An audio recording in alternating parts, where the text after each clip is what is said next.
బండారు శ్రావణేశ్వరి గారు. ధన్యవాదాలు అధ్యక్ష. సభలో ప్రసంగించేందుకు అవకాశం ఇచ్చినటువంటి మీకు ధన్యవాదాలు. రాష్ట్ర అభివృద్ధి సంక్షేమ భవిష్యత్తుకు స్పష్టమైన దిశను చూపే విధంగా కోట్లాది మంది ప్రజల జీవితాల్లో మార్పు తీసుకొచ్చే ప్రగతి కోసం ఈ బడ్జెట్ను కూటమి ప్రభుత్వం రూపొందించడం చాలా ఆనందకర విషయం అధ్యక్ష. అన్ని వర్గాల సమగ్ర అభివృద్ధి లక్ష్యంగా 3,32,205 కోట్ల రూపాయలతో అన్ని రంగాలను బలోపేతం చేసే విధంగా ఈ బడ్జెట్ను రూపొందించిన మన ప్రియతమ నాయకులు ముఖ్యమంత్రి వర్యులు నారా చంద్రబాబు నాయుడు గారికి, ఆర్థిక శాఖ మంత్రి వర్యులు పయాల్ కేశవ్ గారికి, అలాగే కేంద్రం నుంచి ప్రత్యేక సహాయ సహకారాలు అందిస్తున్నటువంటి మోడీ గారికి, అలాగే పవన్ కళ్యాణ్ గారికి, వ్యవసాయ మంత్రి అచ్చెన్నాయుడు గారికి అభినందనలు, కృతజ్ఞతలు తెలియజేస్తా ఉన్నాను అధ్యక్ష. మన ప్రియతమ నాయకులు ముఖ్యమంత్రి వర్యులు నారా చంద్రబాబు నాయుడు గారు ప్రజలకు గట్టి నమ్మకం అధ్యక్ష, విశ్వాసం కూడా అధ్యక్ష. బాబు వస్తే జాబు వస్తుందని యువత నమ్మకం, బాబు వస్తే రైతుల పాలిట వరంగా పోలవరం పరుగులు పెడుతుందని రైతుల నమ్మకం, బాబు వస్తే అమరావతి దేవతల రాజధానిగా వైభవం చాటుతుందని కూడా తెలుస్తోంది అధ్యక్ష. సభ్యులందరూ కూడా బడ్జెట్ లో అన్ని అంశాలు మాట్లాడారు అధ్యక్ష. నేను ప్రత్యేకంగా మహిళా సంక్షేమ అభివృద్ధి గురించి మాట్లాడదలుచుకున్నాను. మహిళల సాధికారితను రాష్ట్ర అభివృద్ధికి పునాదిగా భవిష్యత్తును దృష్టిలో భావితరాల భవిష్యత్తును దృష్టిలో భావిస్తూ కూటమి ప్రభుత్వం ఈ బడ్జెట్ లో మహిళలకు ప్రత్యేక ప్రాధాన్యత ఇచ్చింది అధ్యక్ష.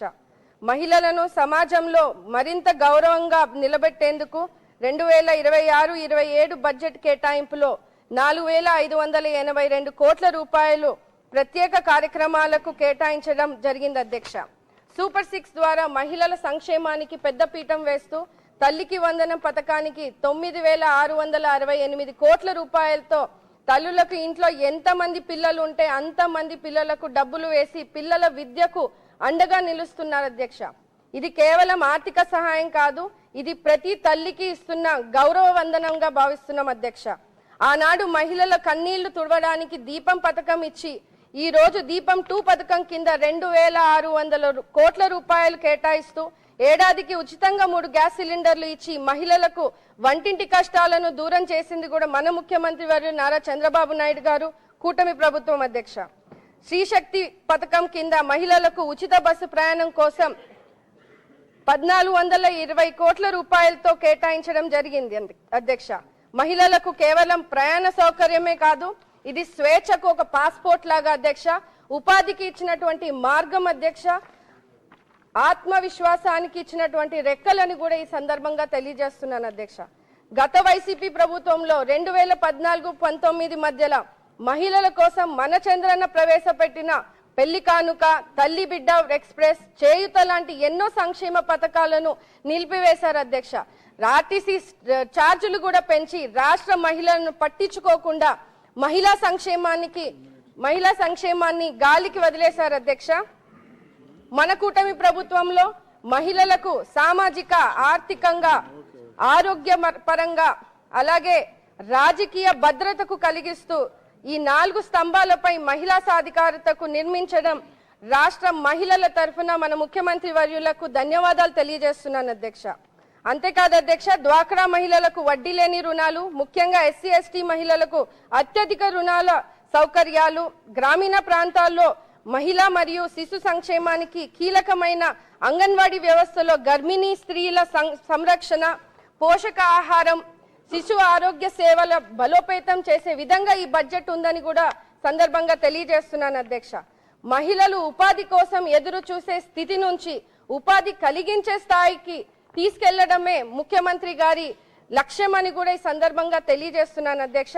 ప్రతి కుటుంబంలోనూ కనీసం ఒక్క మహిళా వ్యాపారిగా తీర్చిదిద్దే దిశగా 1 ఫ్యామిలీ 1 ఆంటర్‌ప్రెన్యూర్ లక్ష్యంతో కుటుంబ ఆదాయం ఒకే వనరుపై ఆధారపడకుండా మహిళలను కూడా ఆర్థిక భాగస్వామిగా మార్చే విధంగా అమలు చేస్తూ దానికోసం వ్యాపార నైపుణ్యం, మార్కెటింగ్ మద్దతు, డిజిటల్ లావాదేవీలపై అవగాహన, ప్రభుత్వ కొనుగోలులో మహిళల పారిశ్రామికవేత్తలకు 45% రిజర్వేషన్ ను కూటమి ప్రభుత్వం అమలు చేయడం, అంతేకాకుండా అధ్యక్ష మహిళలు చిన్న స్థాయి వ్యాపార వద్దనే కాకుండా మధ్య తరహా పెద్ద స్థాయి పారిశ్రామికవేత్తలుగా ఎదగాలనే అవకాశాలు కల్పిస్తున్నారు అధ్యక్ష. దీనికోసం ప్రత్యేక శిక్షణ కార్యక్రమాలు కూడా మన కూటమి ప్రభుత్వం నిర్వహించడం జరుగుతుంది అధ్యక్ష. ఇది కేవలం నగదు బదిలీ కాదు అధ్యక్ష, ఇది మహిళలకు ఆర్థిక భరోసా, కుటుంబానికి స్థిరత్వం, భవిష్యత్తుకు ఒక నమ్మకం అని కూడా ఈ సందర్భంగా తెలియజేస్తున్నా అధ్యక్ష. ఒక రకంగా చెప్పాలంటే మహిళా సంక్షేమానికి ఆంధ్రప్రదేశ్ లో అమలు చేస్తున్న పథకాలకు దేశానికి ఒక కేస్ స్టడీగా నిలుస్తాయి అధ్యక్ష. ఈ బడ్జెట్ మహిళలను కేవలం లబ్ధిదారులుగా కాకుండా రాష్ట్ర అభివృద్ధికి భాగస్వామిగా గుర్తించిన ఈ బడ్జెట్ గా భావిస్తున్నాం అధ్యక్ష.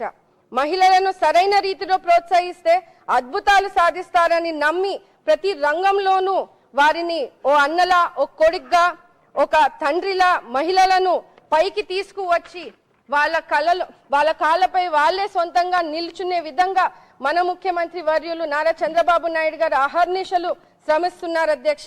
ఇది ఆంధ్ర రాష్ట్ర మహిళల అదృష్టంగా నేను భావిస్తా ఉన్నాను అధ్యక్ష. ఆన్ మై పర్సనల్ నోట్ అధ్యక్ష, మొన్న సభ ప్రాంగణంలో మహిళా ఎమ్మెల్యేలు అందరం కూడా ఒక గ్రూప్ పిక్చర్ కూడా దిగడం జరిగింది అధ్యక్ష.